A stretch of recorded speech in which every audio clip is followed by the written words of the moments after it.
En el jardín de la Residencia de Bélgica. Quiero agradecer a la Cámara de Comercio por la organización de este evento en un periodo de elecciones. Vamos a discutir de el Chile que viene, miradas sociológicas y políticas nunca antes vistas. Entonces, soy muy curioso. Vamos a escuchar lo que piensan dos expertos y estamos muy felices que Cristina Vitar, que es presidente de Acerta Chile, que es una agencia de comunicaciones que trabaja mucho con el gobierno chileno, con candidatos, con empresas privadas también. Es una gran personalidad en Santiago. Y también otro panelista es Alain Carrier, que es una belga que vive en Chile, pero hace muchos años, y que es decano y director magíster de la Facultad de Gerencia y Políticas Públicas de la Universidad Bernardo O'Higgins. Muchas gracias por su presencia. Somos muy interesados a escuchar sus opiniones y sin esperar mucho, yo doy la palabra a los dos moderadores, que es Alain Kozarowski, que todos conocen, pienso, presidente de la Cámara de Comercio de Benelux, y André Germán, que es la gerente de la Cámara. Muchas gracias nuevamente por la organización de este evento. Y Ana, la palabra es tuya. Iniciamos con... Perfecto. Muchas gracias, señor embajador. Bueno, empezamos con muchas gracias, entonces yo voy a empezar con las gracias también a nuestro querido embajador de Bélgica, señor Geert Kriel, por recibirnos por esta primera o segunda evento presencial que estamos haciendo por la Cámara. Y la verdad es que yo pienso, estamos todos muy felices poder hacerlo en un ámbito, en un lugar tan maravilloso y un lugar que es el símbolo de Bélgica. Así que muchísimas gracias por recibirnos aquí en su casa. Mire, Chile solía representar una isla en desarrollo y desarrollada en comparación con todos los otros países en América Latina, hace muchos años.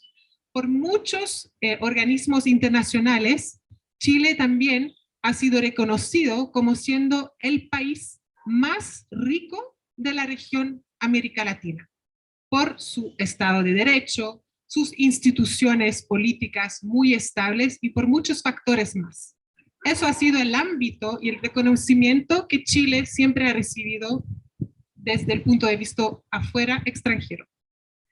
Pero desde algunos años hemos recibido y sentido un cansancio o una situación más compleja, un cansancio social que explotó en octubre, hace 2 años atrás, en octubre de 2019. Pero este estallido social no ha sido un momento puro solamente en Chile. Hemos visto que los estallidos sociales han sido ciclos de estallidos que hemos visto en la región en general y también en el mundo.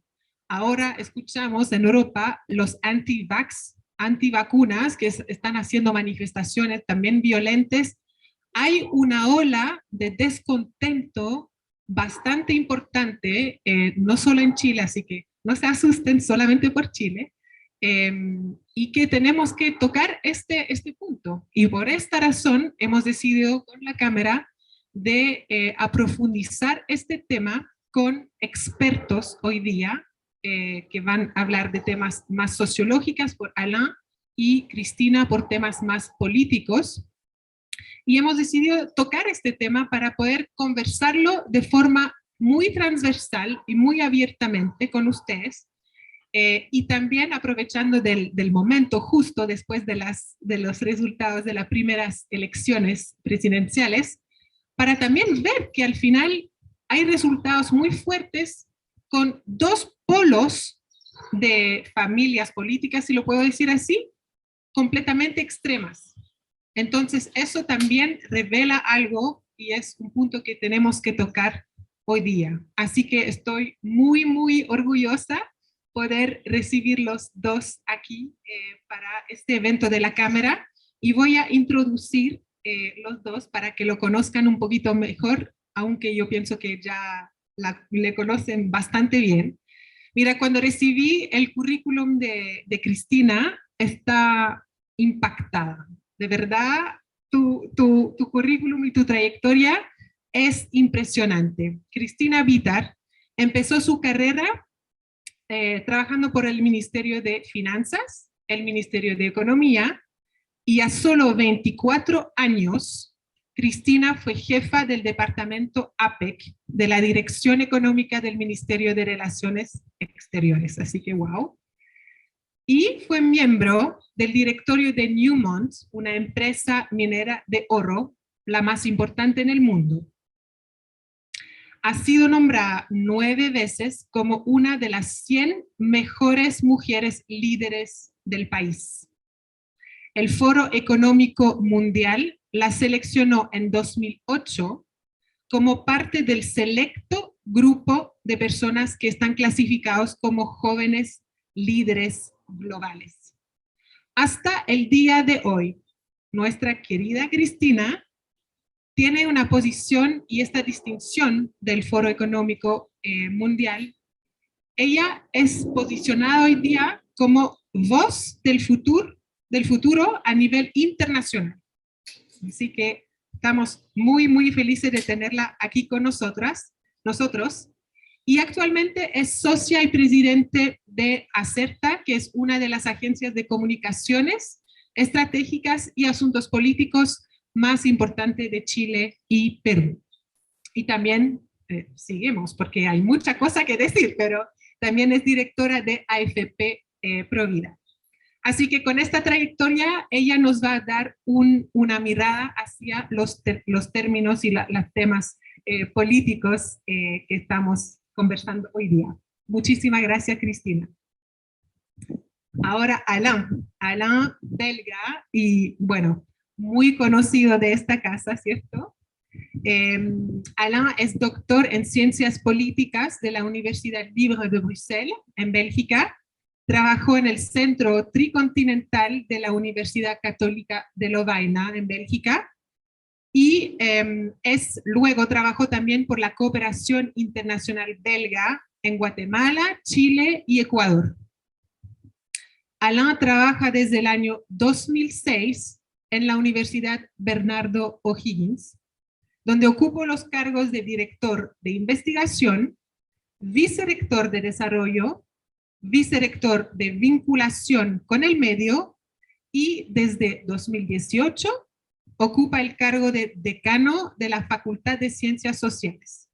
Así que bueno, con toda esta experiencia, Alain nos va a contar más sobre el descontento social que conocemos hoy día en Chile y nos va a dar algunas ideas o consejos para lograr una cooperación constructiva para todos.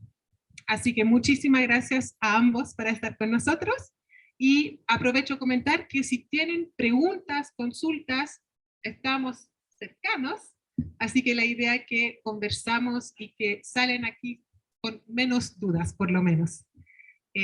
Muchas gracias por todo estar aquí con nosotros y voy a dar la palabra a nuestro presidente Alain Kasarowski. Muchas gracias.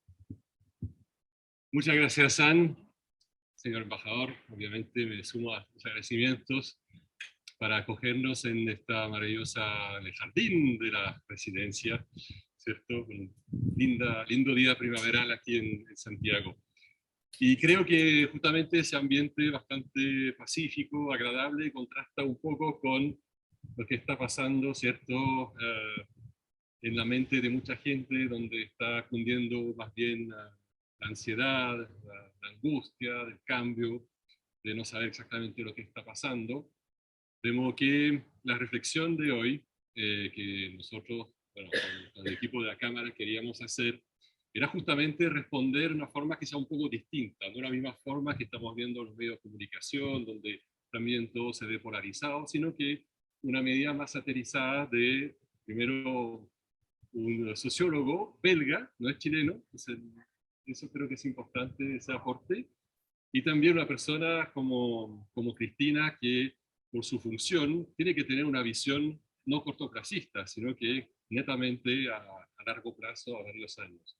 Entonces, por eso que les agradezco realmente muchísimo por haber aceptado nuestra invitación en una cámara que nosotros llamamos cámara boutique, porque es una cámara chica que cuida muy bien a sus socios, ¿cierto? Y tratamos también de tener un contenido de calidad y una buena interacción.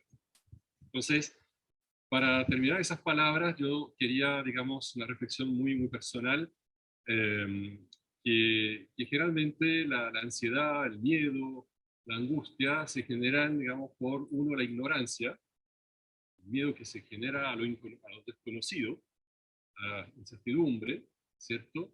Y lo otro, sin duda, es también la falta de control, de no poder controlar o no sentirse en control de lo que viene. Y creo que lo que está pasando es exactamente eso. Estamos en un territorio donde no fueron electos para hacer una vuelta gente conocida, gente certificada por los partidos políticos, gente bastante nueva, extrema, como se dice.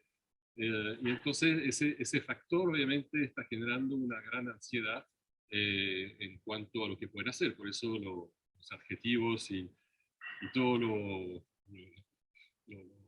diría, las pinturas así como apocalípticas que algunos quieren pintar y de un lado y del otro. La verdad que aquí hay un espejo, digamos, de alguna forma, una línea bastante despejada donde las dos personas, estando en los extremos, bueno, se lanzan descalificaciones y bueno, y no conduce a mucho. Entonces, bueno, yo creo que ese es un poco el desafío de esta tarde, de poder aclarar un poco eso de una forma pausada, digamos, intelectual, como lo queremos, y ver si efectivamente después nos sentimos un poco mejor. Así que, muchas gracias. Anne, ¿tú vas a hacer? ¿Pasamos a la primera pregunta? Entonces, la primera pregunta será para Alain, o empezar primero con el bloque sociológico, un poco justamente para preparar el terreno. Y esa primera pregunta dice relación con un poco la disonancia cognitiva que se produce cuando estamos viendo un país como Chile que ha crecido muy fuertemente durante prácticamente 40 años. Uno habla de los 30 años, pero eso empezó ya en los años 80, ¿cierto? Y Chile es uno de los países de la región que ha logrado vencer un poco esa maldición latinoamericana de un paso adelante, dos pasos atrás, y logró pasar de una pobreza que superaba el 50% a una pobreza reducida a un dígito porcentual, ¿cierto? Cosa que pocos países han logrado hacer. También uno ve que en general el estilo de vida del chileno, con acceso al crédito, con acceso a productos importados, con la posibilidad de poder viajar y encontrar hasta Estados Unidos más barato que Chile para comprar ropa o para comprar cosas, ¿cierto? Contrasta mucho con el hecho de que después de 30 años de gobierno democrático haya habido mucha gente que ha mostrado un descontento realmente fuerte, para que sea prácticamente un proceso que se llamó eufemísticamente estallido social, pero que está más cerca de una verdadera insurrección, por lo menos cuando uno lo ve así. Entonces, bueno, yo creo que sería bueno partir por eso y ver cuál es tu punto de vista, tu análisis sobre el tema.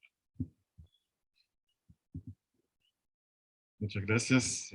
Buenas tardes a todas y todos. Muchas gracias por la invitación a la embajada, por este hermoso lugar. Un gusto compartir con Cristina.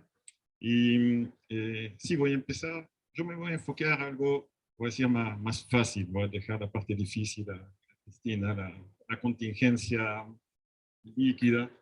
Se dice que es bien compleja de entender. Yo me voy a ir por lo seguro y los grandes procesos políticos de la sociología política y de la psicología política.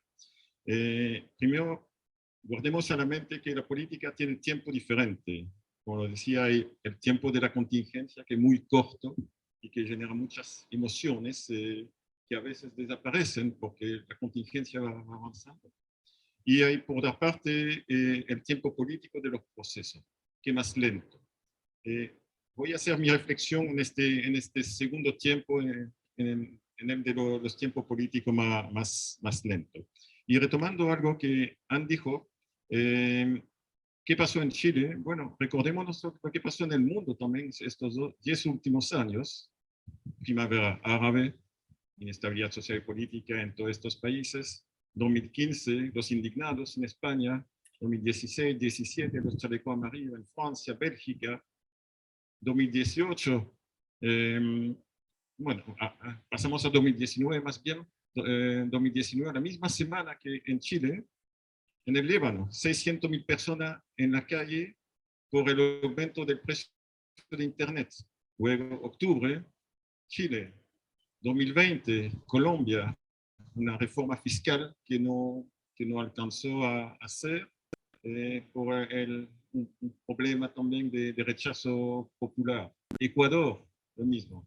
Ya eso nos da ya una primera reflexión o conclusión de que hay algo más que solamente un problema chileno. Y pensando en los motivos de esta inestabilidad social, podemos ver que siempre tiene que ver con la economía. Es decir, con una aplicación también de un modelo económico que, al parecer, últimamente genera una disensión cada vez más grande entre los procesos económicos y la percepción social de los mismos. Es un primer contexto como histórico que es bueno mantener a la mente. El otro son ya paradigmas más sociológicos. Estamos en un momento donde podemos identificar 4 tendencias o macro tendencias sociales. La primera,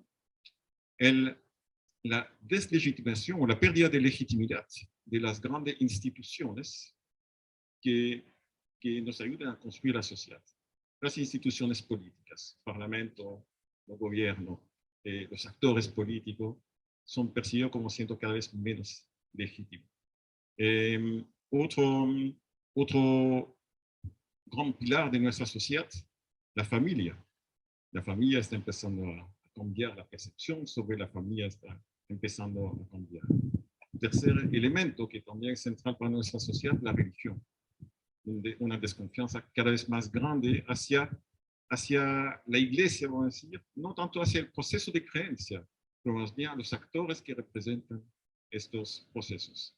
Pensemos también la duda y la desconfianza que se ha instalado en cuanto a toda la Fuerza Armada, la policía, etcétera, y hablando ahora en Chile. Entonces, vemos que muchos de estos grandes pilares que nos sirven de estabilidad como ser humano, como ciudadano, están empezando a ser cuestionados desde un buen tiempo. Segunda tendencia macrosocial, el ciudadano es cada vez más formado. Y al ser más formado, su lectura sobre la sociedad cambia. Al tener un capital sociocultural superior a lo que existía hace 50 años, hoy día acepta más difícilmente el argumento de autoridad. Necesita argumentación para generar legitimidad. Por lo tanto, vemos que en el actuar del ciudadano común, ustedes, yo, que nos diga, haz eso porque sí, explícame por qué tengo que hacerlo, convénceme que tenga que hacerlo, que en este momento sí lo voy a aceptar. Otra tendencia que funciona en paralelo a eso, la individualización social. Estamos en una sociedad cada vez más individualizada. En paralelo también los procesos económicos, el modelo neoliberal que empuja hacia achicar, vamos a decir, los procesos colectivos y a poner el individuo desde la perspectiva de la libertad como siendo el centro realmente del actuar cotidiano. Y por ende, todo eso en qué se traduce en un rechazo a los procesos políticos, una duda hacia una desafección por los procesos electorales, una duda en cuanto a la eficacia de los procesos electorales. y allá vemos traducido desde hace unos 20 años niveles de participación electoral que van a la baja y que obviamente no facilitan realmente esta percepción subjetiva de ese proceso electoral es legítimo. Porque vemos que la cantidad de gente que van a votar realmente es muy poca, aunque nos hablen de 50%, de tal persona ganó con 50%, sí, pero si hay solamente 30% que va a votar, esos 50% representa 15%. Entonces, todo eso empieza a presionar nuestra forma de entender los procesos políticos. Y el estallido social llega en este contexto sociopolítico.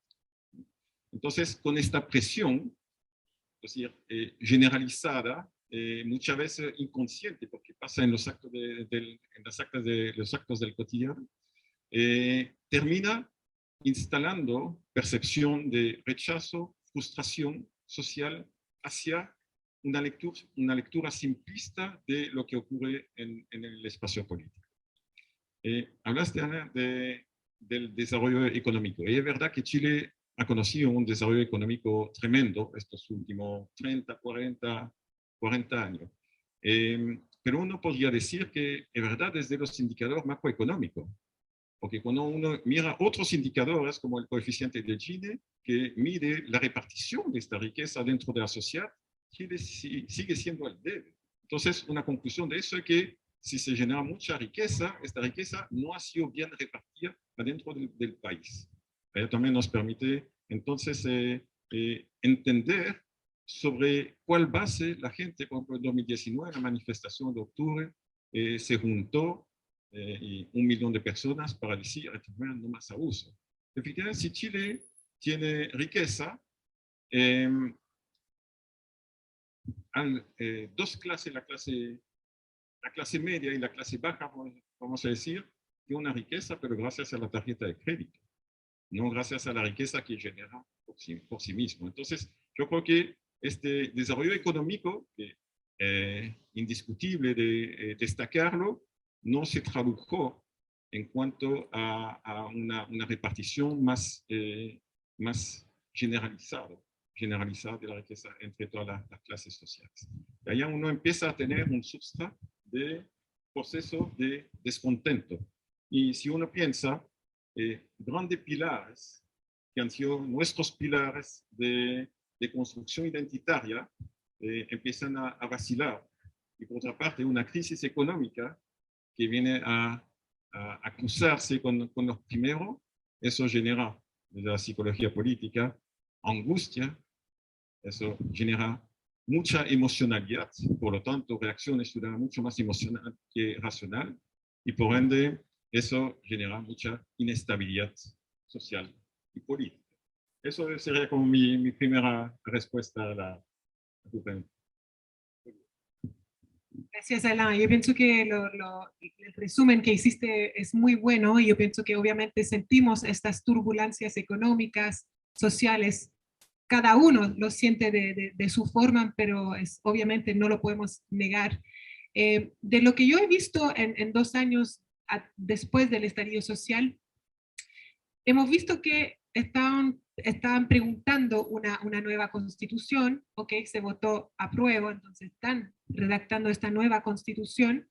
El gobierno ha logrado dar muchas medidas de apoyo con bonos durante esta pandemia que tocó fuerte a mucha gente. Entonces, hemos tenido, nosotros, me siento chilena hoy día, soy de corazón chileno, hemos recibido apoyo desde el gobierno de una forma muy presente el último año, pero en mi sensación por lo menos, pero pienso que muchos piensan así, aunque hay todo eso, hay esta nueva constitución que viene en camino, hay todavía una sensación de insatisfacción dentro de los chilenos. Así que sienten que hay un cambio que se está haciendo, que hay una máquina atrás, que estamos cambiando cosas, pero todavía hay una insatisfacción. ¿Cómo tú puedes entender o explicar eso y cómo podríamos cambiar esta sensación para salir un poquito de esta situación compleja? Sí, efectivamente. Ahora voy a ya acortar el tiempo. Vamos a empezar a entrar en el tiempo político más cortito, ¿no? Corto con lo que te voy a dejar.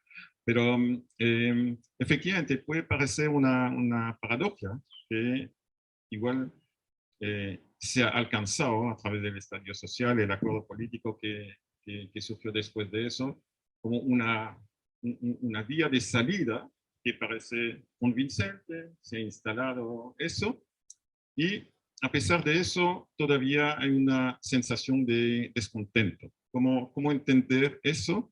Bueno, yo creo que allá justamente hay que entenderlo en forma más sistémica. Y voy a lanzar una hipótesis que ya existe desde hace 15 años en la teoría política, de que estamos actualmente, no solamente en Chile, pero en la mayoría de los países occidentales, en un proceso de cambio político, de cambio de sistema político. Me va a decir, ¿cómo se nota? No he visto nada. ¿Cuándo ocurrió eso? Bueno, primero hay que pensar que estos cambios toman tiempo, toman mucho tiempo. Si usted piensa en la Revolución Francesa no fue en 1789, empezó como 20 años antes y terminó como unos 15 años después de eso. Es un proceso muy largo.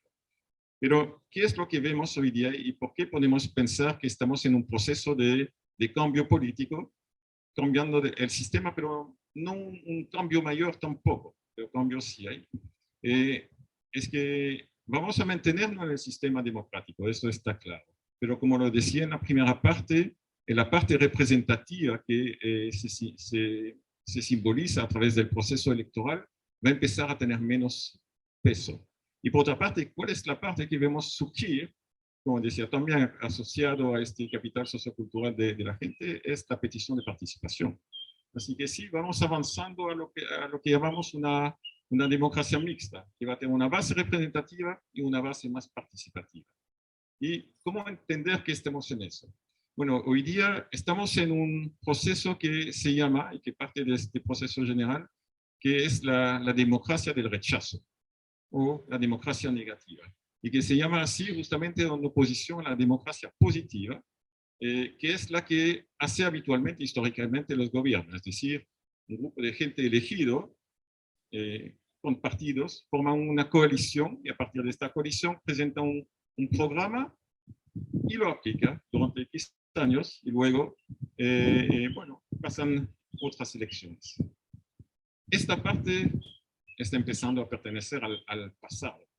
¿Y por qué la democracia del rechazo? Porque vemos que hoy día la piedra angular del poder político, que habitualmente está puesto en el Ejecutivo, está empezando a pasar a nivel del Legislativo y a nivel del Poder Judicial. Hay tres fases para entender este proceso de esta democracia del rechazo. La primera tiene que ver con este substrato sociológico nuestro. Si usted piensa hace 50 años o más años atrás, el espacio que existía entre el actor político y el ciudadano común era tremendo. Hablaba el actor político, era como si hablara a Dios, porque el ciudadano común no tenía argumento para poder contradecirlo. Lo aceptaba, que le guste y que no le guste, era lo que había. Desde, aquí voy a hablar de Chile, desde los años 90 y el proceso de democratización de la educación superior, se empezó a generar mucha gente con un capital sociocultural mucho más alto. Y este capital sociocultural más alto generó ciudadanos que analizan, reflexionan y opinan. ¿Y hacia quién van a analizar, reflexionar, opinar? Obviamente hacia el actor político. No hay más esta asimetría que existía antes entre el actor político y el ciudadano común. Hoy día estamos a la par. Ustedes ven el nivel académico de los parlamentarios, igual que lo encontramos en la calle, para la gente que estudia en alguna universidad. Entonces, no hay más esta diferencia. Pero hay otros elementos asociados a eso, de que este ciudadano más formado, que es el ciudadano de hoy, también tiene la ventaja de tener internet.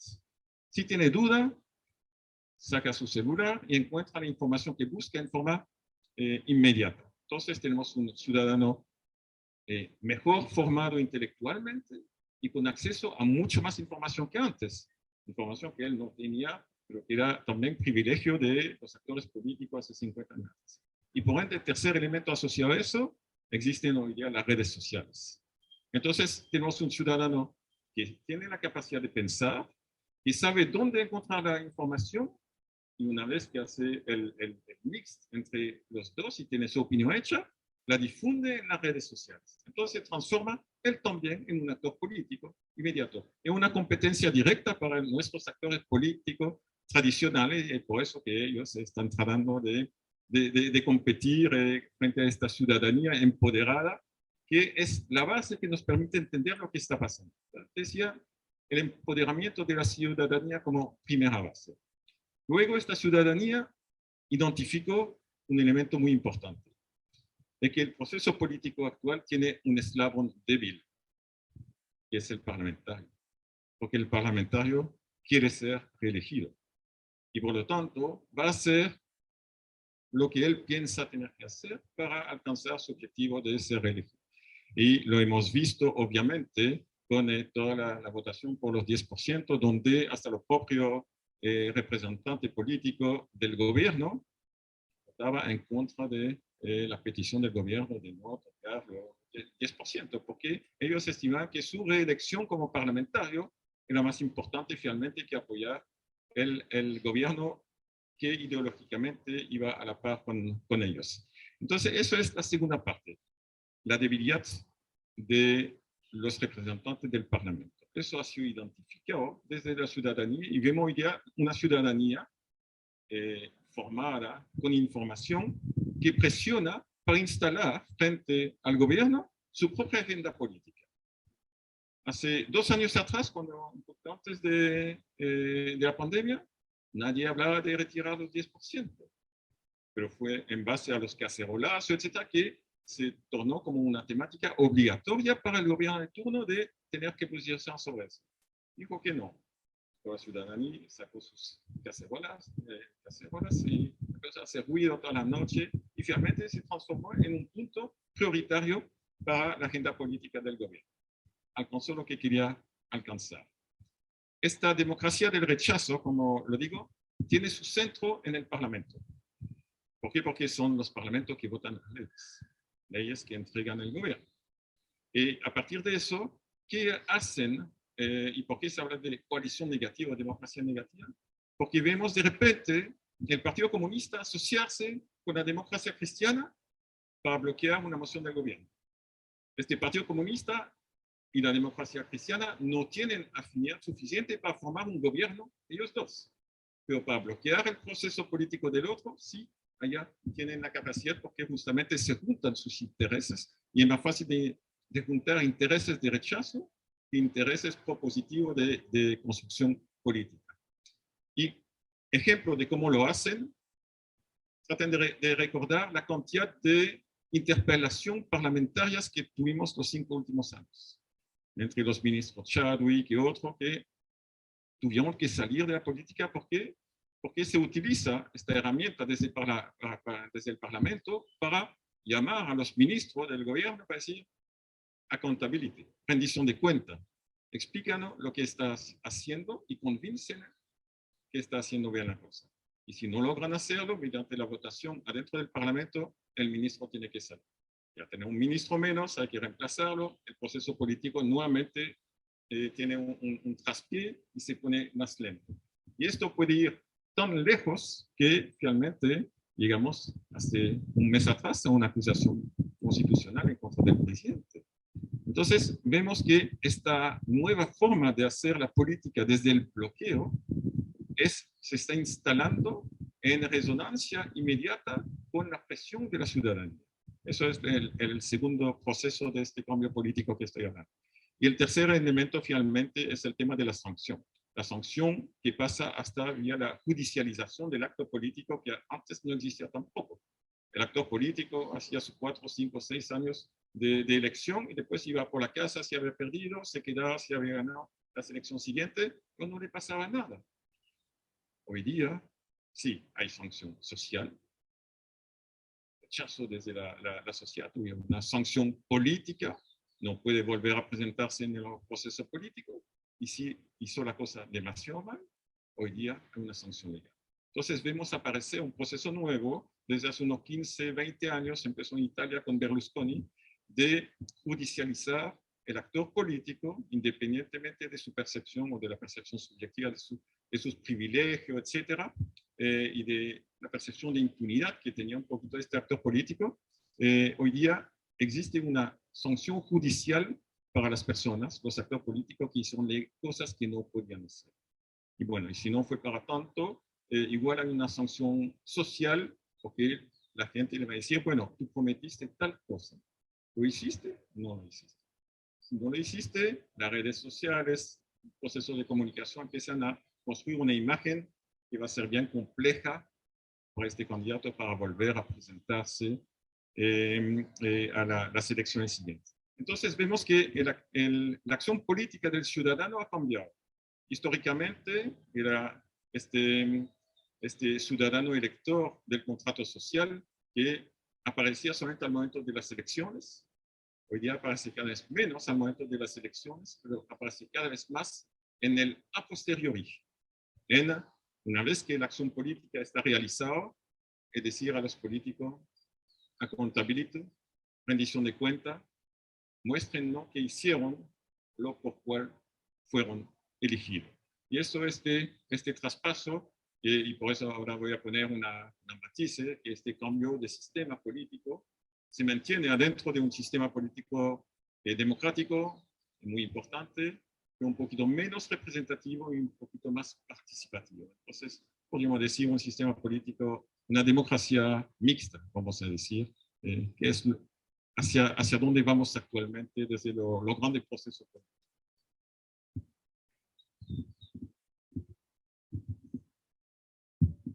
Muy bien, bueno, muy interesante la reflexión, bien profunda.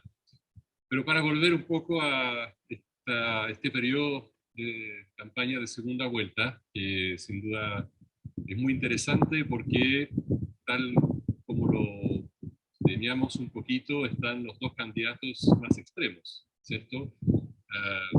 Y obviamente esa polarización hace surgir el uso muchas veces no muy apropiado de cosas del pasado, como el fascismo, el nazismo, el comunismo, ¿cierto? Y entonces, claro, se están lanzando eso a la cara sin mucha reflexión, pero obviamente eso llama la atención porque obviamente se están acusando por ambos lados, por ambos bandos, diría yo, de llegar a ser antidemocráticos, de volver efectivamente a prácticas que no son buenas. Yo creo que cuando se habla de un proceso que no sea democrático, no se piensa ahora, y afortunadamente, en una vuelta, por ejemplo, de los militares, como fue el caso en el 73, sino que más bien en el uso de una violencia física o simbólica por parte de un nuevo gobierno para imponer justamente frente a parlamentos que podían estar así medio tibios, ¿cierto? Y entonces, bueno, ¿cuál sería un poco el riesgo de que Chile cayera efectivamente en una democracia bajo amenaza, por decirlo así? Bueno, efectivamente tenemos dos candidatos que representan en el espectro político chileno las dos extremos que conocemos, y nosotros con nuestra percepción emocional hacemos asociaciones. Estamos pensando si vamos a tener el fascismo que va a combatir el comunismo. Entonces, si son las dos vías que tenemos, no son muy atractivas ni la una ni la otra. Pero en cuanto al riesgo, y volviendo ahora más bien en la actualidad, para mí yo descartaría cualquier tipo de riesgo de una deriva antidemocrática en Chile.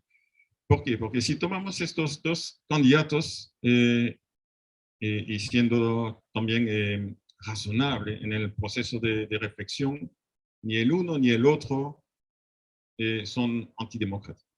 Los dos proyectos presentados son proyectos democráticos con sus matices ideológicos diferentes, obviamente, pero la esencia misma de lo que presentan sigue instalándose en lo que llamamos un proceso político democrático. Con el elemento suplementario que ellos dos saben que para pasar a ser presidente van a tener que componer siempre con el actor político del centro, centro derecho, centro izquierda, como uno lo llama, pero van a tener que poner un poco de agua en su vino y moderar sus propuestas iniciales, que son propuestas políticas obviamente de un primer turno, que sirven para diferenciarse de los demás. Hoy día la segunda propuesta, la del segundo turno, tiene que ver con tratar de agrupar a los demás. Y por eso, para poder agrupar, uno necesita barrer más amplio y eso permite evitar entonces una deriva demasiado radical en los programas que se puede presentar. Entonces, yo diría que un riesgo asociado al proceso político actual para mí no hay. ¿No? Claro que vamos a tener dos gobiernos o dos propuestas de gobierno que tienen matices diferentes, pero estas matices se siguen inscribiendo en un proceso democrático, así que no creo que hay que tener algún temor para la democracia en Chile desde esta perspectiva. Y con un elemento que a lo mejor pasa demasiado desaparecido hoy día, pero que creo que va a servir también como de boya para mantener el equilibrio, es la futura nueva constitución. Esta nueva constitución, pensemos en su origen, obviamente un estallido social, pero más allá del estallido social, es la capacidad política de todos los actores del espectro político chileno de acordarse en esta salida política. Hubieran podido decirse que, digamos, que la relación de fuerzas se instale y vamos hacia más violencia, pero no fue el caso. Hubo un acuerdo transversal de todos los actores políticos para buscar esta solución política que es un cambio constitucional. 2 años han pasado con críticas, con análisis que van por diferentes sentidos, pero finalmente estos años nos han mostrado que más allá del acuerdo del 15 o 25 de noviembre, del 15 de noviembre, hubo un plebiscito, hubo luego elecciones para definir la gente que iba a participar de la escritura de esta nueva constitución. Se instaló en el mes de julio, hace ahora como 5 o 6 meses que está funcionando, va avanzando, está empezando a decir que van a respetar su tiempo. Entonces, vemos que todo eso finalmente, más allá de la percepción, desde el temor, funcionó. Vemos también que se bajó la conflictividad en el país. No estamos más como en octubre de 2019, con estación de metro encendida, con saqueo, etc. Se bajó. Hubo el problema de Plaza Italia, Plaza Dignidad, como la quieren llamar, pero eso también va controlándose de a poco. Así que yo creo que la Constitución en sí, ¿cuál es su propósito? Es ofrecer una Carta Magna que esté de acuerdo con lo que piensa la gran mayoría, para decir la supramayoría, porque hablamos de 2/3 de los votos, de los chilenos. Entonces podemos decir que si esta Carta Magna contenta 66% mínimo de la población chilena, debería servir como elemento equilibrador y tranquilizador de los motivos que generaron el estallido social, que era la percepción de una injusticia, etc. Hoy día, la solución política que se nos está proponiendo va balizando finalmente un camino hacia más tranquilidad. ¿No? Es mi lectura del proceso. Yo creo que esta constitución, a instalarse en un año más, obviamente podemos pasar por momentos de más inestabilidad política, más puntual, como siempre pasa y como existe en todos los países finalmente, pero con una mirada un poquito más alejada, deberíamos ver más tranquilidad, volver a instalarse desde la social, desde lo social. Esta tranquilidad, si está instalada en lo social, se va a traspasar a los procesos políticos, y si hay tranquilidad política, vamos a tener también tranquilidad económica, porque todo está relacionado.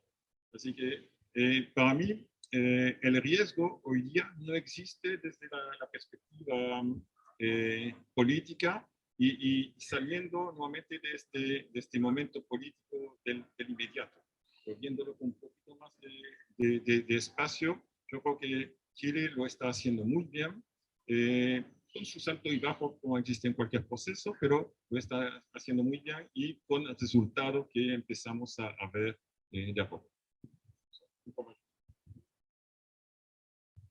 Muchas gracias, Alain. Gracias por esta información bien técnica, pero profunda e importante que necesitamos tener para entender lo que está pasando en Chile. Volvemos ahora contigo, Cristina. Con tus lentes políticos, ¿cómo tú ves los resultados que ahora hemos tenido con la primera vuelta, la primera vuelta de las elecciones presidenciales? ¿Y cuál es tu análisis político de lo que está pasando en Chile y qué ves tú por los próximos años que vienen? Bueno, primero que nada, gracias, embajador, por invitarnos a su casa.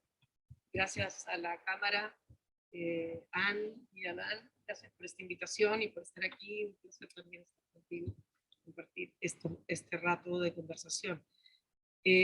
La pregunta que me acabas de hacer es amplia, es difícil, es larga, pero déjame partir por la elección, hacer un análisis de lo que pasó hace una semana aproximadamente.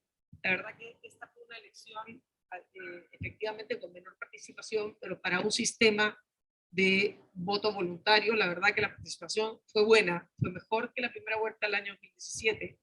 Tuvimos harta gente en las urnas para una elección de voto voluntario. O sea, es importante saber que eso es muy distinto a cuando teníamos voto obligatorio. Entonces yo creo que fue una elección competitiva, una elección bien interesante y cuyo resultado no era inesperado. Sabíamos que iba a ganar Boric sí o sí, lo que no sabíamos es con quién iba a pasar a segunda vuelta y hartas semanas antes sabíamos que iba a ser Kast. Las encuestas lo decían, por suerte esta vez las encuestas no se equivocaron, como en las primarias, pudieron hacer una buena predicción de la votación que efectivamente resultó. No midieron Congreso, nunca, se dieron cuenta, nunca tuvimos encuestas de eso, pero en la presidencial la verdad es que los paneles de las mayores encuestadoras estuvieron ciertamente acertados. Si uno mira, yo creo que la mayor conclusión de lo que pasó en la elección es que los grandes perdedores son las dos coaliciones de centro que han gobernado este país los últimos 30 o 40 años. O sea, ¿quién perdió? Perdió la coalición de Sebastián Piñera y perdió la coalición de Lagos, de Bachelet. En el fondo, perdió la Concertación y Chile Vamos. Ellos llegaron cuartos y quintos, lo cual es bien dramático. Y si uno mira el Congreso, la caída de cantidad de parlamentarios es brutal. Creo que es un fenómeno no solo chileno, si uno mira ustedes en Europa, también desde el año 2008, la socialdemocracia se ha ido extinguiendo en el mundo y más ha ido surgiendo la izquierda dura y la derecha ha estado totalmente esquinada con la ultraderecha por temas de inmigración, por temas económicos, por temas de seguridad, por los mismos temas que estamos viviendo en Chile. O sea, así como decía Alana al principio, probablemente mucho del proceso que está pasando acá tiene algo que ver con la globalidad. Yo creo que tiene mucho que ver con las redes sociales. Yo creo que lo más brutal de antes a hoy son las redes sociales, la cantidad de bullying que le hacen a los parlamentarios y la cantidad de alguna manera de democracia casi directa que está ejerciendo la ciudadanía, y la ciudadanía que se organizan por causas de manera bastante importante. En Chile se organiza mejor la izquierda que la derecha, en general. Y por eso han ido ganando un montón de batallas ideológicas a través de los últimos años, que son bastante notables. Pero yo diría que haya pasado Kast y Boric no es novedad. Lo de Boric era, después de que Jadwe perdió, era obvio que Boric iba a pasar. O sea, Yarna era la humilde ilusión de algunos que querían mantener el statu quo, pero el statu quo no va a haber. Y el gran clivaje que existe y que existió en esta, y que se va a mantener y se está manteniendo en la segunda vuelta es la transformación, el cambio, la refundación de Chile, cambiarlo todo, tipo Boric-Jadwe, Boric-PC, o orden. Y ordenemos lo que tenemos, no es tan mal. Con orden y con economía, de alguna manera. Ese es el dilema en el que estamos, el clivaje que ganó, ese es el clivaje que ganó en la elección. Los otros candidatos que querían cosas moderadas, obviamente perdieron y llegaron bastante atrás. La gran sorpresa, para mi gusto, tampoco sé si tanta sorpresa, pero muy sorpresivo que llegara tercero, fue Franco Parisi. Su votación fue notable en ciertas zonas del país, en particular del norte. Es muy difícil comprender cómo un personaje que nunca pisó territorio chileno, que además no pagó la pensión alimenticia a sus hijos, más encima hay casi 13% de la población que votó por él, y con hartas mayorías en el norte, donde hay muchísima inmigración, donde hay mucha gente que quiere seguir con el modelo neoliberal, que quieren seguir con, que no quieren más abusos, pero que de alguna manera vieron en él continuidad sin abusos y anti-inmigración, que me parece bien notable recalcar. Es importante saber que Parisi en el año 2013 también sacó 10% y llegó cuarto después de Meo. O sea, no es nuevo, este tipo tuvo 10 puntos, subió 3, pero es brutal que vaya antes que la Concertación y Chile Vamos y la coalición actual de gobierno. Eso fue, creo que, lo más brutal. El castigo, por lo tanto, más grande, fue a las grandes coaliciones. Paso un ratito, no me quiero perder de lo que traía para decirle, porque me entusiasmo y empiezo a hablar y me olvido de los temas, pero quiero pasar al Congreso. El Congreso fue una muy buena noticia, gran noticia, porque habla de una población que quiere cambio con moderación, que no quiere que le rompan todo, que no quiere que le cambien todo. Fue un tremendo mensaje porque en la Cámara de Diputados se mantuvo el actual, obviamente la derecha no es mayoría ni empata, pero se mantiene la fuerza entre izquierda y derecha, y en el Senado empatan las fuerzas de izquierda y derecha, notablemente, mejor que hoy. O sea, claramente eso tiene para mí dos lecturas, y ambas van a ocurrir. Uno, que no van a haber grandes cambios en Chile mientras no haya una nueva constitución. O sea, no van a haber grandes reformas, no van a poder aprobar los grandes temas, no van a haber grandes acuerdos. Y eso, por un lado, para Chile y para la estabilidad es bueno, pero a la misma vez, por la composición de este nuevo Congreso, va a haber más polarización en los debates, porque tienes un aumentado Partido Comunista que ya tiene representación en el Senado y tiene mucho, acá tengo los números, pero subieron creo que a 12 diputados, y por otro lado tienes el Partido Republicano de José Antonio Kast, que ya tiene un senador y también tiene 3, o sea, tiene muchos diputados. Más el Partido de la Gente, que increíblemente sacaron 6. Casi lo mismo, igual o menos. O sea, París sacó más votos que toda la DC en Chile, o sea, lo cual es impactante. Habla de un populismo extremo, de un individualismo, como decía Alan, extremo, de una sociedad muy jibarizada por las redes sociales y muy, pero a la misma vez polarizada, pero no quieren tantos cambios. O sea, lo que hicieron con el Congreso es una manera de decirlo, y espero que la gente, que la convención lo escuche. ¿Qué más veo? Veo una gran tensión entre el Congreso y la convención, a la cual le temo. Yo no me gusta esa tensión, me parece que va a ser una tensión, va a depender quién gane, y podemos hacer análisis de qué pasa si gana uno, si gana otro, cuáles son las opciones al final, pero va a haber una tensión, porque la constituyente tiene una composición muy distinta al Congreso actual. Representa un Chile de hace 2 años con un sistema electoral distinto que fue modificado para la convención, para elegir a los convencionales, donde pudieron meterse un montón de independientes que han demostrado no ser tan pulcros ni maravillosos, sino ser los mismos políticos de siempre, y querer las mismas cosas que quieren muchos de los políticos, desprestigiando de nuevo a una institución que se supone debería ser muy respetada, como la convención está redactando la Carta Magna y las nuevas reglas del juego para el Chile de los próximos 20, 30 o más años. Entonces, yo me temo que esa convención va a requerir que el Congreso le apruebe, por ejemplo, de partida, los plebiscitos dirimentes, de los cuales se aprobaron y que el Congreso tenía que aprobar por mayoría, ya no existen, denlos por muertos. Pero la ampliación de plazo para redactar la Constitución, también yo creo que no le van a dar lo que quieran, con suerte 3 meses, si es que pueden algo.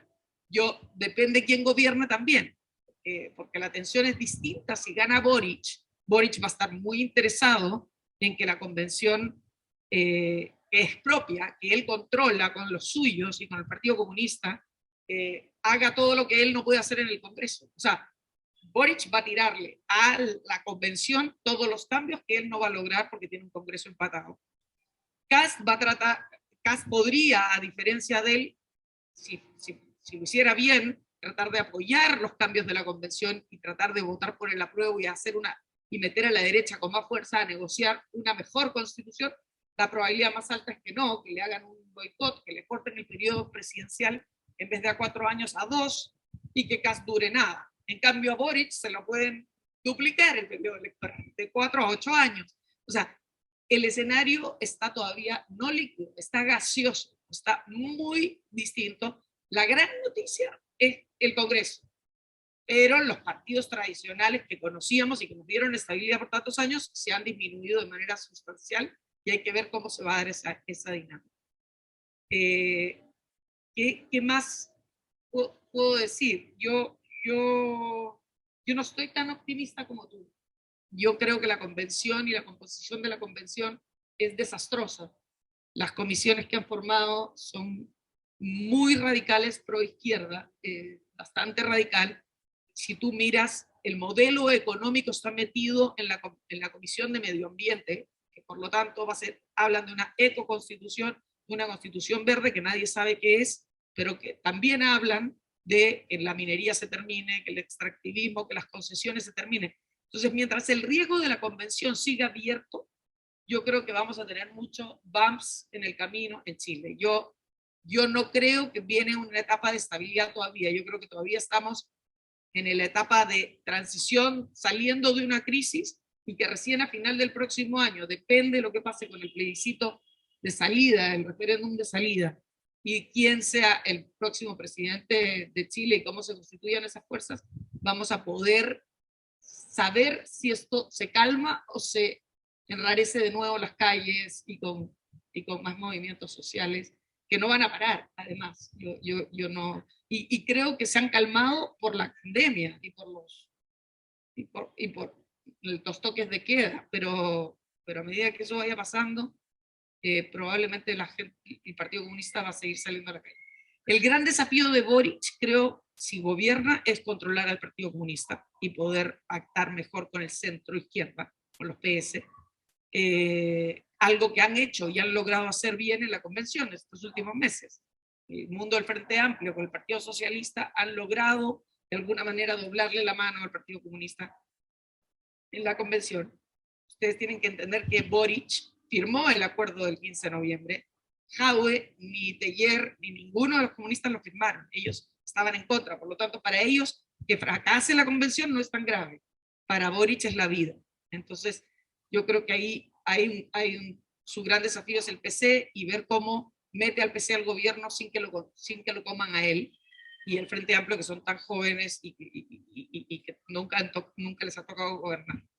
Por otra parte, el desafío de Kast, yo creo que el desafío de Kast es tratar de moderar sus posturas valóricas, especialmente en materia de género, en materia de diversidad. Yo creo que ahí está su gran desafío. Se ve muy extremo por esos temas, no se ve extremo por los temas económicos. Entonces yo creo que si él esta semana no ha estado bien, Boric ha estado mejor.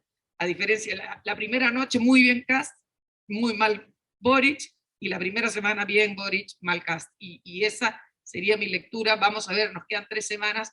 Como digo, está gaseoso, o sea que cualquier cosa puede pasar.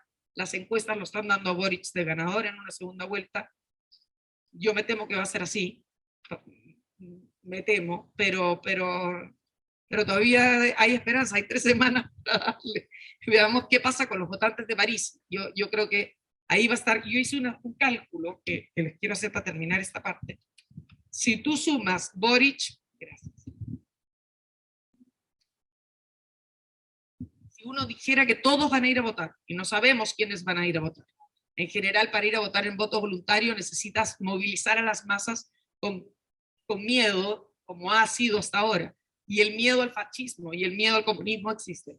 Y eso debería movilizar a un grupo de gente. No sé si los moderados todos van a ir a votar, no sé si todos, pero si tú sumas Boric, Jasna, Meo y Artés, él saca 46,5. O sea, ese sería el voto si todos los que votaron fueran a votar por él. Y yo creo que los de Jasna y los de Meo y los de Artés sí se transfieren 100% a Boric.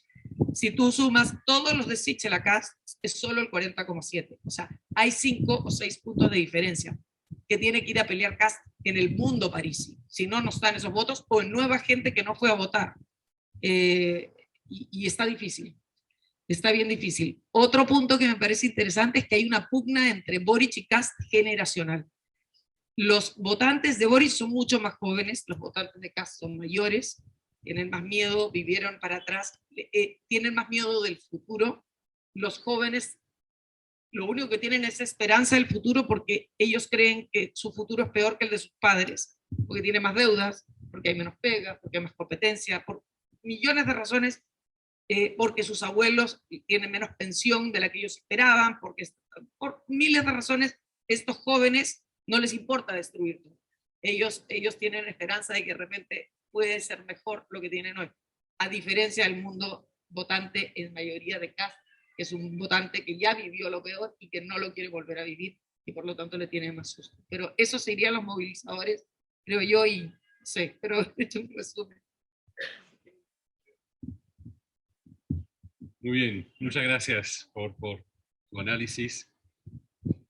Vamos a volver quizá un poquito más de 10, 15 años atrás, cuando estuviste metida activamente en la campaña de Lavín 2005, Piñera 2009, te hiciste conocida mediáticamente, y ahora que estamos justamente en un periodo de campaña para la segunda vuelta, ¿qué se vive adentro de una campaña? ¿Cuáles son realmente los desafíos? ¿Cómo mantener el norte? Porque tenemos un poco la impresión de que hay que ir a buscar votos donde uno no quiere ir, digamos, ¿cierto? Sobre todo cuando uno es extremo, tiene que acercarse a la gente que justamente ha retrasado o ha sido oposición a esa gente, a veces en forma muy fuerte. Entonces, ¿cuál es un poco lo que está pasando en los comandos, en la cabeza de los candidatos para justamente lograr más votos? ¿Cómo lo viviste tú? ¿Qué consejo? ¿Cómo lo podías hacer tú? Bueno, lo que les puedo decir es que los comandos son un caos, o sea que la verdad que los partidos, la gente, todo el mundo opina, todos son políticos, todos se supone que saben, todos saben de comunicaciones, saben de estrategias, la verdad que uno está en un mundo donde todos te opinan y es muy difícil buscar, como dices tú, el foco y no desconcentrarse, especialmente en la segunda vuelta, que es tan cortita. Entre que termina la primera y votas, tienes 4 semanas, que no es nada, más aún a fin de año, en mitad de una pandemia. O sea que yo me imagino que debe ser bien caótico ahí adentro, tomar decisiones a quién incorporas, con quién te juntas. Esa foto de Boric con la Carmen Frey, para él tiene que haber sido una tortura, él debe haber vomitado perdonen, pero lo digo, tiene que haber tenido un dolor de barriga horrible en la noche cuando llegó a su casa después de eso, porque es lo que él ha odiado su vida entera, él se construyó contra ese mundo, él se construyó en oposición a ellos y ahora tener que ir a hacerle la pata para conseguir algunos votos, aunque sean pocos, debe ser duro, pero lo hizo bien, porque es lo que el electorado espera, porque lo que el electorado espera es que te moderes. Okay, te elegí, pero ahora modérate y búscame a mí. Yo por algo no voté por ti en primera vuelta. Sino, entonces, creo que Boric en eso ha sido más vivo. ¿Sí? Y, bueno, y salieron toda la concertación rápidamente a apoyarlo, cosa que no ha pasado con Kast, que debe estarle una ansiedad mucho mayor, porque un discurso impecable que claramente lo tenían pensado, hecho y listo, hasta con el ejemplo que se sacó el PIN, ahora no soy, etcétera, no fue seguido con la rapidez necesaria que requieres en una segunda vuelta por actos de apoyo de todos los suyos. De partida, Sichel se fue y hoy día ni siquiera lo apoyó, más encima sacó 7 condiciones casi 7 condiciones, no sé para qué, porque tampoco le dijo si las incluyes te apruebo, o sea, te apoyo, sino que fueron muy duras, muy picado, él es un hombre muy rabioso, pero las personalidades del candidato se estresan, se cansan, los equipos se cansan, se agotan, y se empieza a meter otra gente que se supone tienes que sumar, pero esa otra gente ya no es equipo.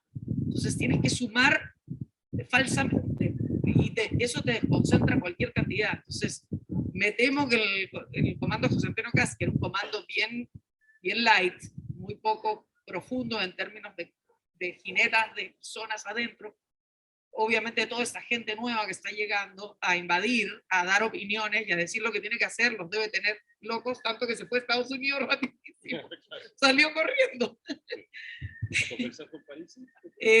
Yo no sé, ojalá. Dicen que no estaba tan pactado. Sería maravilloso que así fuera, pero se fue a Washington, no a Alabama.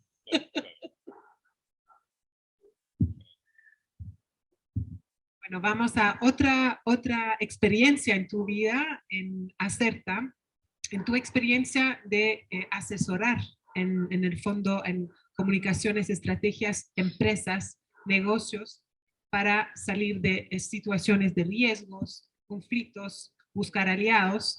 Yo pienso que esta experiencia en Acerta quizás la puedes poner también en la experiencia de lo que estamos viviendo ahora. ¿Y cuáles serían tus consejos como experta en estrategia comunicacional en esta situación de los dos partidos extremos para encontrar una forma de camino constructivo para lo que viene?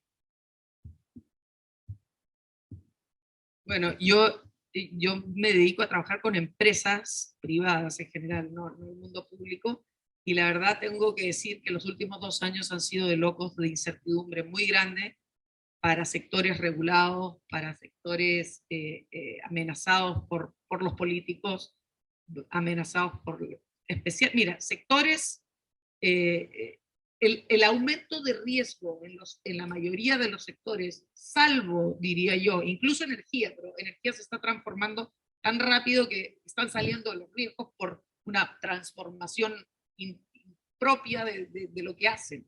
Entonces es muy brutal, pero los mineros, o sea, aumentando el poder de la ciudadanía, aumentando el rechazo a los proyectos, como dices tú, la democracia, el rechazo, ya no es quiero un proyecto para que desarrolle, no quiero ninguno, no quiero nada en my backyard. Las compañías de telecomunicaciones, ¿para qué decir? Pensiones, salud, ISAPRES, todas de sectores regulados que prestan servicios públicos, que ya está claro que hay algún consenso general, salvo Kast, minoría, él no va a poder evitarlo, de que se desaparezcan, que se conviertan en estatales. En el programa de Kast hay 7 empresas estatales nuevas propuestas, más muchas otras que él esperaría, por ejemplo, las sanitarias, estatizarlas, pero no sabe si le va a dar el tiempo. Entonces, claramente el miedo de un estallido, o sea, pasar de un gobierno, pasar de un Piñera electo, de Bachelet Piñera, a un estallido social, una pandemia y una transformación política tan grande como la que estamos viviendo en Chile, es brutal para cualquier empresa. Tienes que volver a mapear todo, o sea, mapear todos tus riesgos, preparar a tu gente para estar lista para crisis todo el tiempo, tienes que prepararlos para comunicar mejor, para convencer mejor a los ciudadanos y a los suyos y a sus trabajadores de que los apoyen, porque no tienen apoyo. Si eres privado y eres grande, entonces te matan. Entonces creo que ha sido brutal enfrentar esto y creo, como dije hace poco, que va a continuar hasta que la convención no termine su trabajo y no haya un plebiscito de salida que ordene y que le diga a los inversionistas, mira, estas son las nuevas reglas del juego, así puedes invertir en Chile. Y ojo, la convención va a ser aprobada, pero después implementar todos esos cambios va a tomar un montón de años, que va a seguir trayendo, no este Chile, el Chile que conocieron, que era el Chile que invitaba, que era el jaguar de Latinoamérica, que crecía, que daba estabilidad. Quiero sumar la estabilidad jurídica que se ha perdido. Los jueces cambian las leyes, las interpretan de manera distinta, Todo eso está afectando al sector privado de manera muy importante.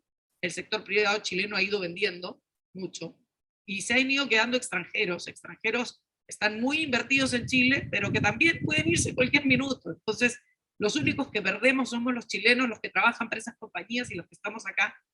Yo espero que obviamente todo esto se termine moderando y terminemos con algo razonable, distinto pero razonable, que pueda permitir que las compañías puedan seguir teniendo un ambiente amigable para desarrollar sus negocios en este país y seguir haciendo crecer este país, que al final siempre ha crecido pues, gracias a la inversión privada chilena e internacional. Entonces, mi recomendación es recontra mapeen sus nuevos riesgos, pongan más controles, traten de no cometer errores no forzados porque van a ser muy castigados, busquen cumplir mejor con las normas y más allá de las normas, pero actúen como que estuvieran en riesgo todo el rato, no se confíen y eso a cualquiera lo agarran en 2 minutos, o sea, ya no hay ni una distancia y nada de lo que diga una empresa a lo mismo que los políticos es tan fácil, la ciudadanía te empieza a atacar, las redes sociales también y los medios de comunicación, para qué decir, que son parte eco importante de esto. Entonces, en medio de esta incertidumbre y descontento, obviamente el mundo empresarial tiene que estar más atento a lo que viene y a lo que está pasando. Eso.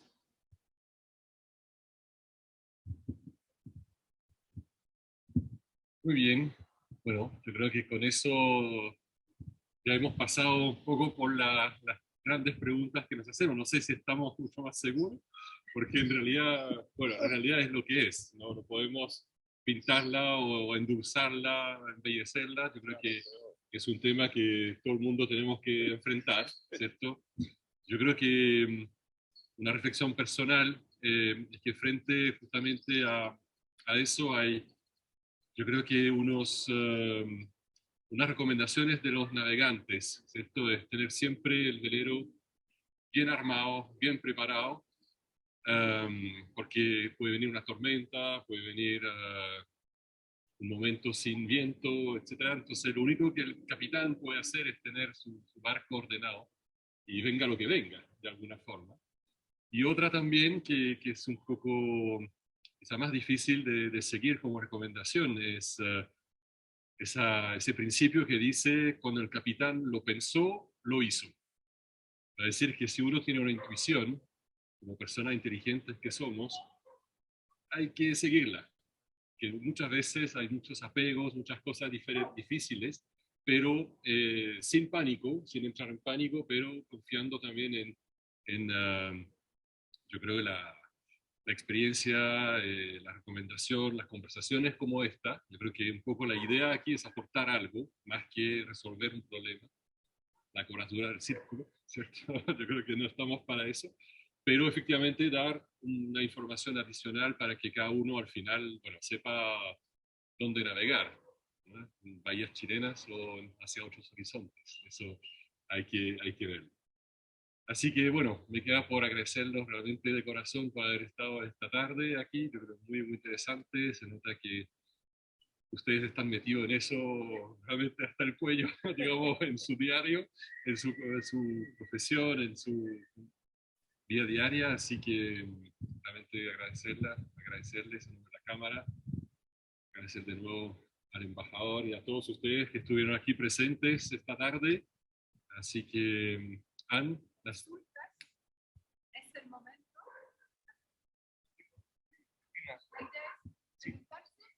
¿Dónde trabaja? Andrés Vespremi, socio de EDN Abogados. La duda que cabe es en esta segunda vuelta, tal como han comentado ustedes, ambos candidatos están buscando los votos del centro y por lo tanto están modificando sus programas de gobierno. Pero la pregunta es, ¿qué credibilidad puede tener uno en que realmente esos cambios o ese centro central de estos programas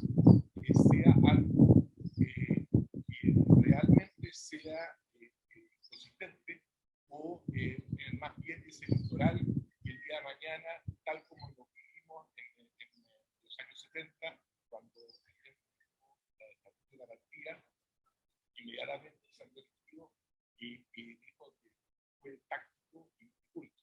Entonces, la duda y el temor es que al final del día esto sea también más una táctica electoral y no realmente un convencimiento de abordar los programas de gobierno.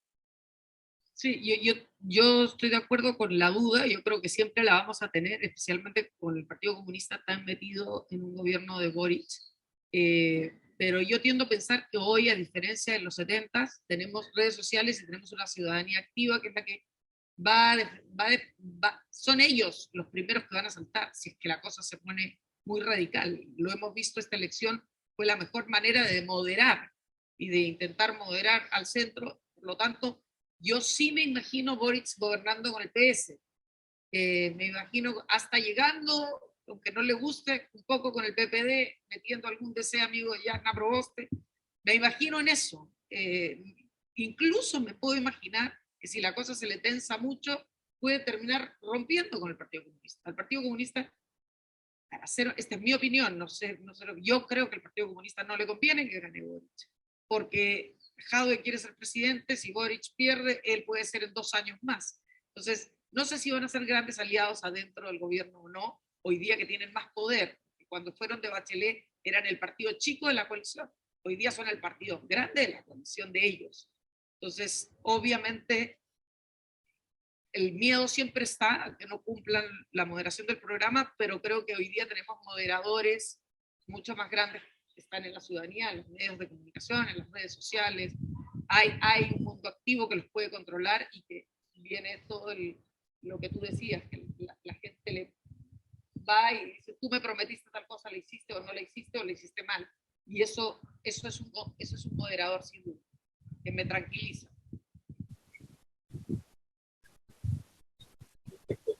Tengo una pregunta sobre la imagen de Chile. Visto que el candidato Kast fue en Washington por algunos días, que tenía contactos, se piensa con empresas, a veces también con el gobierno americano, y para, pienso, también cambiarse la imagen. ¿Por qué es importante? Es importante por el chileno para que la imagen de un candidato de su país sea positivo, extranjero, en América, en Europa. ¿Por qué este candidato? O sea, yo creo que él viajó para dar una señal de que él es capaz de tener gobernabilidad, que él es un hombre de Estado, que él es un hombre de centro, lo cual yo sí creo. Él ha sido diputado electo por democracia por un montón de tiempo, pero la izquierda le ha puesto esta imagen de fascista que creo que él en Estados Unidos puede tratar, o va a intentar con esta gira, mandar algún mensaje de apoyo internacional para Chile.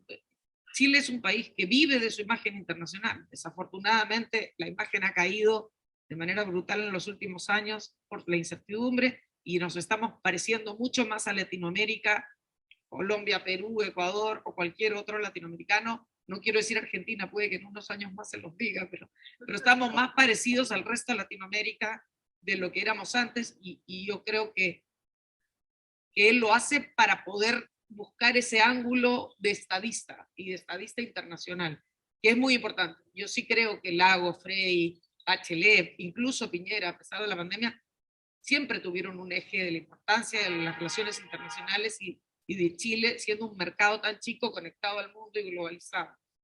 No sé si es la misma visión la que tiene el otro candidato o su coalición. Creo que en eso Cast está haciendo una apuesta, pero arriesgada para tan poco tiempo, porque viajar en 4 semanas, el viaje te quita mucho tiempo y de vuelta, pero ojalá le vaya bien. Muchas gracias por la presentación muy interesante e informativa. Quiero preguntar sobre la reacción del mundo del negocio, del primer punto. Usted, la asesora del sector privado, ¿cuál es el sentimiento bien de los sectores del sector privado. Sabemos que Boric está planeado una reunión con CPC próximamente. Es la primera vez que Boric se acerca del mundo del negocio. Puedo hacerlo antes, como la hiciste, por ejemplo, Marco Minami o Castro, porque en segunda vuelta, en preparación, de cara a la segunda vuelta, está el gesto de diálogo, de charla con el mundo del negocio. De mi punto de vista, está es un contrapunto del viaje de Castro a América como una manera de un balance para decir que nosotros tenemos que dialogar también con el mundo del negocio que es liberal, que es abierto, que es a favor del mercado libre. Es una táctica electoral para sacar más votos y reaccionar los votos de derecha. Vamos a ver, el mundo privado está muy preocupado, estaba más preocupado antes de la primera vuelta que ahora. Para ser honesta, el Congreso creo que calmó un poco los ánimos, equivocadamente, porque este empate en el Senado, que es muy alentador por un lado, también tienes a un Manuel Osandón o tienes a personas como la Paulina Núñez, que pueden votar cualquier cosa si les dan la presidencia del Senado. Entonces hay que ser cautelosos con lo que ven, pero están más tranquilos. Pero claramente Boric por primera vez aceptó una invitación. Él ha despreciado siempre el mundo privado, nos ha tratado de abusadores, y yo creo que está haciendo un gesto como lo está haciendo con la democracia cristiana, porque porque no es tonto. Boric es un hombre muy culto, es inteligente, elaborado, y él entiende la importancia de la economía en su gobierno. Entonces, al final, si no hay inversión, él pierde y no va a tener tanto que dar. Yo creo que lo otro que ha sido muy sensible en el último tiempo es este tema del el aumento de la inflación, a propósito de los retiros, de la cantidad de retiros de los fondos de pensiones, y el aumento del tipo de cambio, que afecta directamente a los más pobres en los precios de los alimentos y de los precios del consumo. Yo creo que eso él y su gente se ha estado dando cuenta, ha incorporado a Eduardo Engel, ha incorporado a la Andrea Repeto, ha incorporado gente bastante sensata, socialdemócrata, de izquierda, pero muy sensatos, que probablemente también le están diciendo, acércate, dales algunas garantías que no vas a quemar las empresas en el fondo. Entonces yo creo que está haciéndolo bien. A mí me parece una buena señal. No creo que es una reacción a lo de Kast, porque yo sé que lo invitaron a él y a Kast al día siguiente de la elección, y los dos aceptaron. Kast pidió atrasar porque él viajaba, pero ya tenían a Boric amarrado hace varios días, o sea que, y lo de Kast se supo, o sea que él lo está haciendo porque lo tiene que hacer en su campaña para ganar votos o para por lo menos mostrarse más moderado, que es su apuesta. Y vamos a ver las apuestas que vaya haciendo Kast en el tiempo. Pero Kast trajo a la Paula Daza, que también es una manera de traer gente moderada. Ha ido tratando de sumar personas, lo mismo que está haciendo Boric, pero Boric lo está haciendo bien. Yo considero que es lo que tiene que hacer si quiere gobernar en paz, porque sin sector privado es muy difícil para él. Hola, yo soy Renata Vaz de RedCheck. Gracias por la invitación. Yo quisiera hacer una pregunta a Alan. Tú hablaste de un tema muy interesante que es la democracia de rechazo, pero creo que nosotros fuimos testigos recientemente de una democracia de resistencia también en algunos países, como fue en Estados Unidos, ¿no? Que el presidente trató de imponer un resultado por la fuerza, y vemos eso constantemente en Brasil, con el gobierno actual, que está siempre peleando con los otros poderes, y lo que vimos que por suerte las instituciones democráticas resistieron bien en ambientes tan polarizados. Entonces mi pregunta es, ¿nosotros vamos a seguir viendo esa, porque nos genera un desconfort muy, muy grande, ¿no? Así como una incomodidad muy profunda desde esas pruebas de resistencias constantes? Entonces la pregunta es, ¿tú crees que corremos el riesgo de que esa cuerda presiona de repente de alguna manera y con elecciones tan polarizadas como se van repitiendo en otros países, si nosotros deberíamos seguir viendo eso o hay alguna lección que fue aprendida ahí en la democracia de resistencia, vamos a poner así?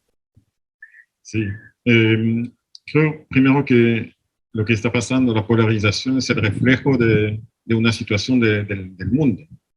Chile es parte del mundo y por lo tanto vive y refleja esta polarización política, y sabemos de dónde viene también. Estamos en un mundo que cada vez más inestable, donde nuestra certeza de antes están empezando no a desaparecer, pero a debilitarse. En cuanto a la democracia de la resistencia, efectivamente, yo creo que las instituciones sí lo van a resistir. Lo que está pasando probablemente es una adecuación entre un cambio en el perfil del ciudadano común, que hoy día exige más participación, y la búsqueda donde la puede encontrar. Y según los proyectos políticos de rechazo, de resistencia, obviamente según su percepción personal, y pensando también en la ciudadanía, entre comillas, mayoritaria, que habitualmente no es la élite, ¿no? Son la gente justamente que se siente puesto aparte en la sociedad y por algo piensan que tienen que luchar y buscan la forma de hacerlo. Hoy día tienen el capital sociocultural para hacerlo, tienen los medios para hacerlo a nivel comunicacional, etc.